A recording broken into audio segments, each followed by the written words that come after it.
살아계신 하나님, 참 감사합니다. 오금 가진 청년, 전문인, 산업 현장을 하나님께서 기억하시고 사도행전에 말씀하시고 성령으로 역사하셨던 그 은혜가 충분히 우리 현장에 임할 수 있도록 역사하여 주실 줄 믿습니다. 오늘도 사도행전의 말씀을 통하여 성령께서 친히 인도하시고 역사하시는 그 길을 따라 순종할 수 있는 믿음의 그 분량을 허락해 주시고 그 믿음의 길을 따라 하나님께서 역사하시는 축복을 누리게 하여 주시옵소서. 감사드리며 예수님의 이름으로 기도드렸습니다. 아멘. 네, 하나님 말씀 보겠습니다. 사도행전 23장 12절부터 21절입니다. 날이 새매 유대인들이 당을 지어 맹세하되 바울을 죽이기 전에는 먹지도 아니하고 마시지도 아니하겠다 하고 이같이 동맹한 자가 40여 명이더라. 대제사장들과 장로들에게 가서 말하되 우리가 바울을 죽이기 전에는 아무것도 먹지 않기로 굳게 맹세하였으니 이제 너희는 그의 사실을 더 자세히 물어보려는 척하면서 공회와 함께 천부장에게 청하여 바울을 너희에게로 데리고 내려오게 하라. 사도행전 23장 12절부터 21절을 보고 있습니다. 우리는 그가 가까이 오기 전에 죽이기로 준비하였노라 하더니 바울의 생질이 그들에게 매복하여 있다함을 듣고 와서 영내에 들어가 바울에게 알린지라. 바울이 한 백부장을 청하여 이르되 이 청년을 천부장에게로 인도하라. 그에게 무슨 할 말이 있다 하니 천부장에게로 데리고 가서 이르되 죄수 바울이 나를 불러 이 청년이 당신께 할 말이 있다 하여 데리고 가기를 청하더이다 하매 천부장이 그의 손을 잡고 물러가서 조용히 묻되 내게 할 말이 무엇이냐? 대답하되 유대인들이 공모하기를 그들이 바울에 대하여 더 자세한 것을 묻기 위함이라 하고 내일 그를 데리고 공회로 내려오기를 당신께 청하자 하였으니 당신은 그들의 청함을 따르지 마옵소서. 그들 중에서 바울을 죽이기 전에는 먹지도 않고 마시지도 않기로 맹세한 자 40여 명이 그를 죽이려고 숨어서 지금 다 준비하고 당신의 허락만 기다리니라 하니. 아멘. 사도행전 23장 12절부터 21절까지 말씀을 봉독했습니다. 풍랑 속의 바울이라는 제목으로 은혜를 나누겠습니다. 오늘 본문은 바울이 이제 예루살렘에서 가이사랴 지역으로 로마로 이송되는 그런 상황의 내용을 말하고 있습니다. 첫 번째로 우리가 좀 생각해 볼 것은 바울을 죽이려는 계획이 지금 벌어지고 있죠. 사도행전 23장 12절에 보니까 날이 새매 유대인들이 당을 지어 맹세하되 바울을 죽이기 전에는 먹지도 아니하고 마시지도 아니하겠다 하고 바울을 죽이려고 막 유대인들이 작정한 거죠. 바울이 매우 위험해졌습니다. 이렇게 죽기 살기로 덤벼들면 뭐 바울은 죽을 수밖에 없는 거 아니겠어요? 거기에다가 23장 15절에 보니까 공회와 공모해서 바울을 죽이려고 한 겁니다. 천부장에게 이제 더 자세한 사실을 물어보자. 공회가 그렇게 부탁하면 천부장이 바울을 데리고 공회로 데려올 텐데 우리가 매복하고 있다가 바울을 죽일 것이다. 이렇게 결탁해서 바울을 죽이려고 한 겁니다. 마치 예수님께서 잡히시던 밤에 가룟 유다와 공회가 공모한 것과 비슷하게 보이죠. 바울이 죽게 되는 것은 시간 문제였습니다. 우리 복음 가진 청년 전문인 산업인들이 현장에서 또 전문 현장에서 일터에서 뭔가 미래를 두고 준비해 나갈 때 하나님의 뜻과 계획을 생각하면서 복음의 영광을 위하여 좀 바르게 인도받으려고 하다 보면 이런 일들이 벌어질 때가 많이 있습니다. 악한 자들이 공모해가지고 예수 믿는 사람을 어렵게 만들고 코너에 모는 이런 일들이 많이 있죠. 그런 현장 속에 있다면 오늘 말씀을 잘 들어보시기 바랍니다. 자, 23장 16절 20절에 보니까 갑자기 바울의 조카 생질이 나타나죠. 그들이 매복하여 있다함을 듣고 와서 영내에 들어가 바울에게 알린지라. 16절에 말이죠. 그리고 20절에는 대답하되 유대인들이 공모하기를 그들이 바울에 대하여 더 자세한 것을 묻기 위함이라 하고 내일 그를 데리고 공회로 내려오기를 당신께 청하자 하였으니 천부장에 가서 또 말합니다. 그러니까 바울의 조카의 등장이 결정적으로 바울을 죽음에서 건지는 역할을 하죠. 바울의 가족에 대해서는 성경 어디에도 말하지 않고 있는데 갑자기 유일하게 나타난 친척 하나가 바울을 죽음에서 건지는 역할을 하고 있는 겁니다. 어, 사실 하나님께서 가장 알맞은 때에 바울의 조카가 이들의 매복해서 바울을 죽이려고 하는 것을 알게 하셨고 또 로마 성체까지 들어가서 바울을 찾아갈 용기를 주심으로 해서 바울을 보호할 수 있었던 거죠. 유대인들은 바울을 죽이려고 했지만 별 볼 일 없는 조카 그 한 사람의 등장으로 이들의 계획이 무산되어 버렸죠. 바울의 조카가 그들의 매복에 대해서 알게 된 것은 아주 우연이었을 겁니다. 그런데 그 배후에 하나님께서 역사하신 것이 분명하죠. 유대인들이 바울을 죽이려는 강한 의지를 갖고 서원까지 했지만 그러나 하나님은 그들의 계획 위에 계셨습니다. 그래서 바울은 살 수가 있었죠. 자, 그래서 두 번째로 가이사라로 이송받게 되죠. 바울이. 유대인 결사대 40명이 조직되어져서 매복하고 바울을 죽이려고 했지만 하나님은 로마의 천부장을 통해 가지고 로마 군인 470명을 동원해서 바울을 보호하게 한 겁니다. 그러니까 백부장 둘을 불러 이르되 23절에 밤 제3시에 가이사랴까지 갈 보병 200명과 기병 70명과 창병 200명을 준비하라 하고 총 470명의 병사를 동원해서 바울을 밤에 급하게 가이사랴로 이송할 계획을 세우게 된 겁니다. 예루살렘 가까이에 있던 예루살렘에 있던 로마군은 이 당시에 약 1000명 정도였는데 거기에 절반에 해당되는 470명이나 되는 군사를 동원해서 바울을 보호하게 된 거죠. 그러면서 23장 29절에 보면 어, 뭐라고 이제 보고를 하냐면 29절에 고발하는 것이 그들의 율법 문제에 관한 것뿐이요 한 가지도 죽이거나 결박할 사유가 없음을 발견했다. 이렇게 보고합니다. 이 보고로 인해서 나중에 총독에게 중요한 영향을 끼치게 되죠. 로마 총독은 바울이 기본적으로 죄가 없다는 인식을 갖게 되는 겁니다. 자, 하나님이 보호하심이 우리는 정말 정확하게 나타났다는 것을 알 수가 있죠. 어, 바울이 로마 시민권을 갖고 있었기 때문에 로마군의 보호를 받게 된 것, 뭐 그렇게 볼 수도 있습니다. 그러나 그 위에는 하나님께서 그를 보호하시기 때문에 철저히 보호하시기 때문에 살게 된 것이죠. 그런데 여기서 하나님의 보호하심을 보면서 오해하지 말아야 될 것이 있습니다. 하나님이 살려주시면 하나님이 보호하신 것이고 또 주의 영광을 위해서 살아갔는데도 불구하고 죽게 됐다면 하나님께서 보호하지 않으신 것이라는 생각입니다. 이거는 잘못된 생각이죠.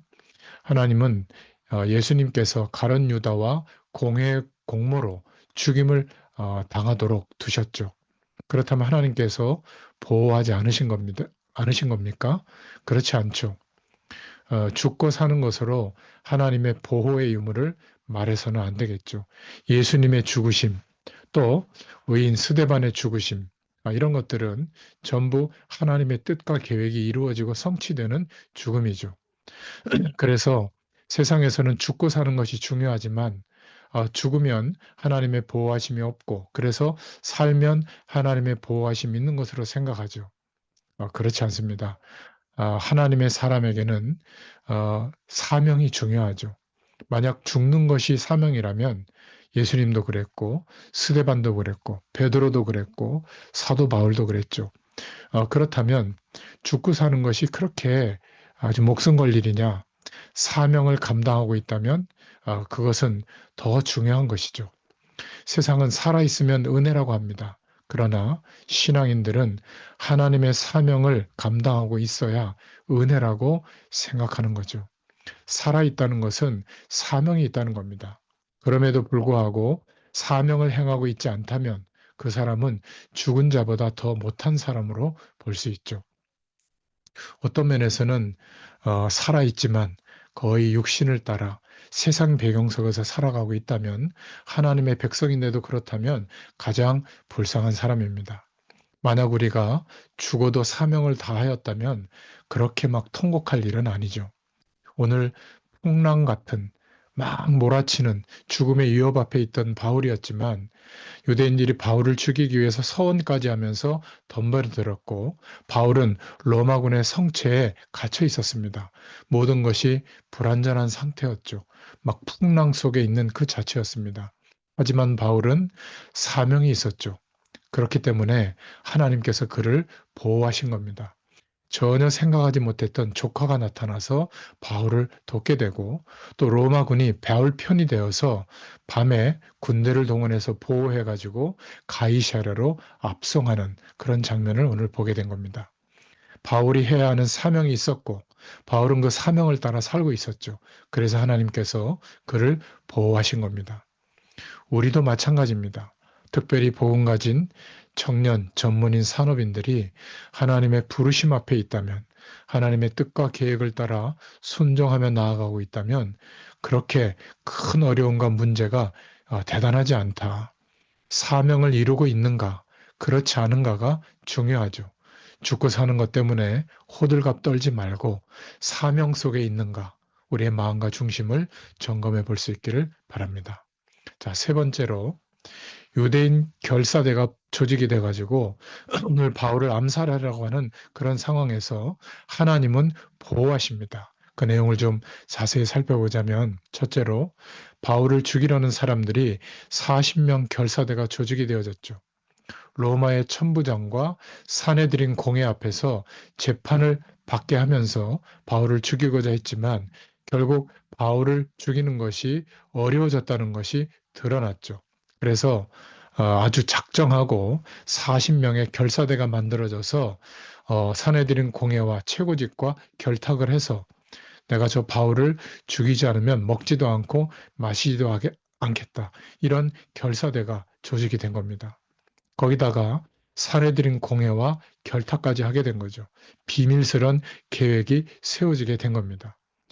로마군이 머물러 있던 그 안토니아 성체에서 사내들인 회의장으로 오는 그 짧은 거리에 매복해 있다가 순식간에 공격해서 바울을 죽이겠다고는 계획도 완벽하게 세워둔 상태입니다. 우리가 세상에서 살아갈 때 보면 악을 행하는 사람들이 악을 행할 때 모든 여건이 그들의 편인 것처럼 착착 들어맞는 것처럼 보이죠. 막 법도 동원하고 세상의 배경도 동원하고 인맥도 동원하고 아주 악한 방법을 동원하는데 그들이 심판받지 않는 것 같아요. 악하기 때문에 굉장히 불법을 행하는 것을 두려워하지 않고 있죠. 오늘 이 40명의 결세대가 바울을 죽이려고 하는 것은 분명 불법입니다. 오늘날에도 악한 사람들이 악을 행할 때 불법을 두려워하지 않기 때문에 항상 모든 상황이 그들의 편인 것처럼 보입니다. 그래서 그러한 상황 때문에 짓눌리게 되고, 그러한 악을 행하는 자들에게 굴복하는 경우가 많죠. 그래서 세상의 악은 항상 그렇게 환경상 여건이 좋은 것처럼 보이고 완벽한 계획처럼 보입니다. 그러나 기억하셔야 될 것은, 항상 악한 사람들이 이기는 것이 아니라 선이 이길 때가 더 많죠.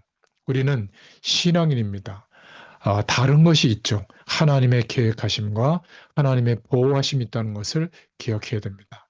그래서 큰 두 번째로, 바울을 보호하는 사람들이 있었죠. 하나님께서 살리시는 방법을 보세요. 16절에 조카 생질이 매복한 이 소식을 듣고 영내에 들어가서 바울에게 16절에 알리고 있죠.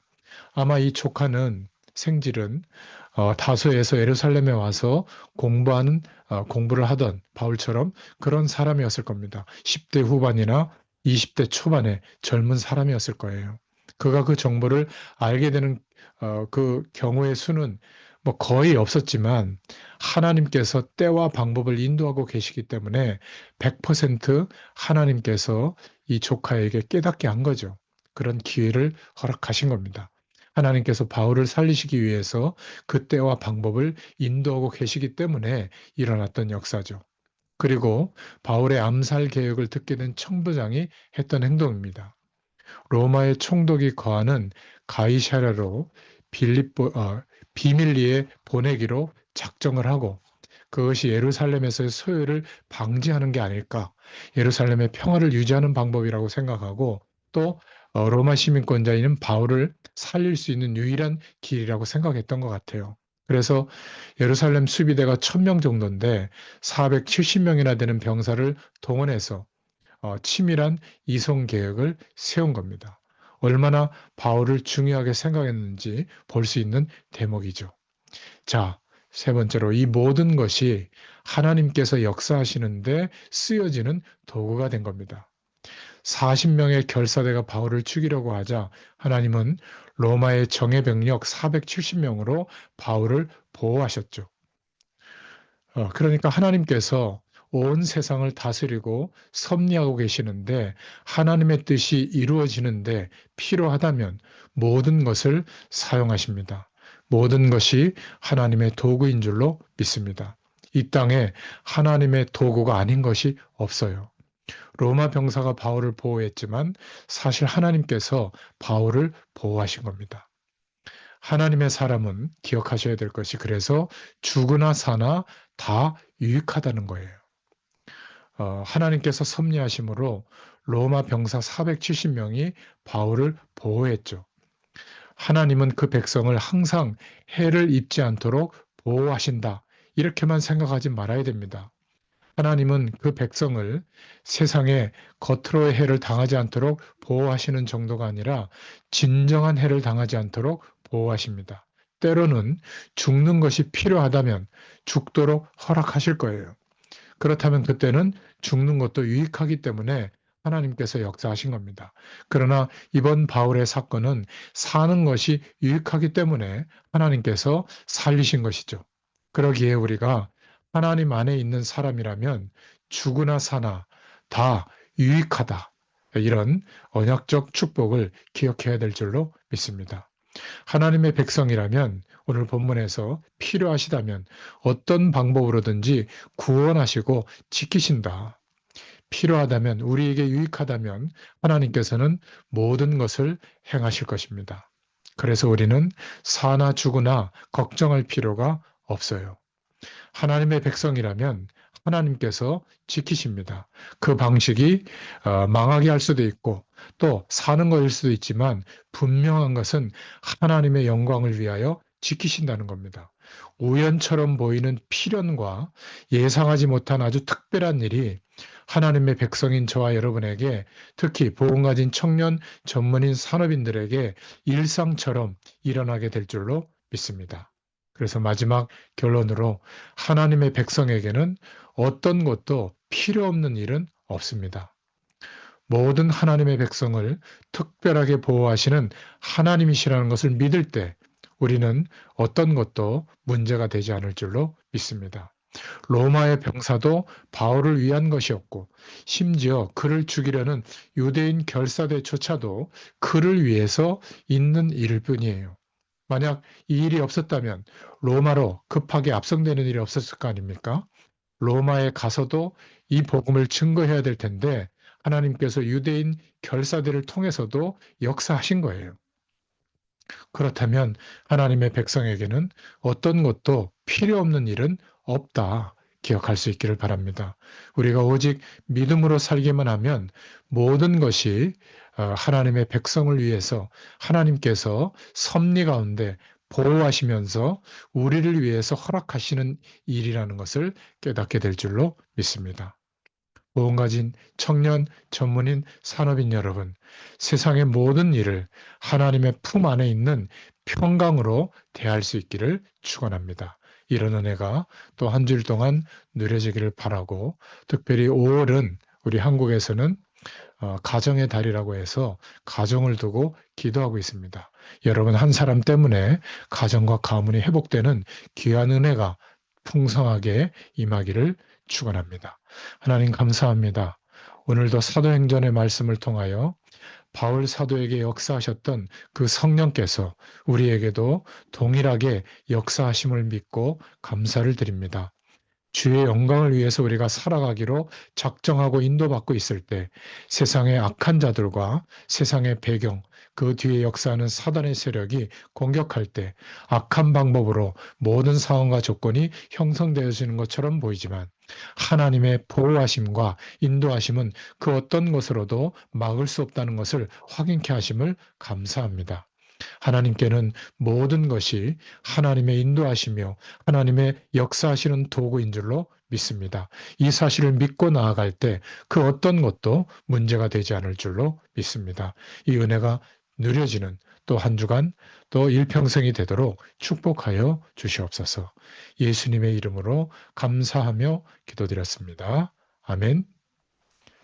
감사합니다.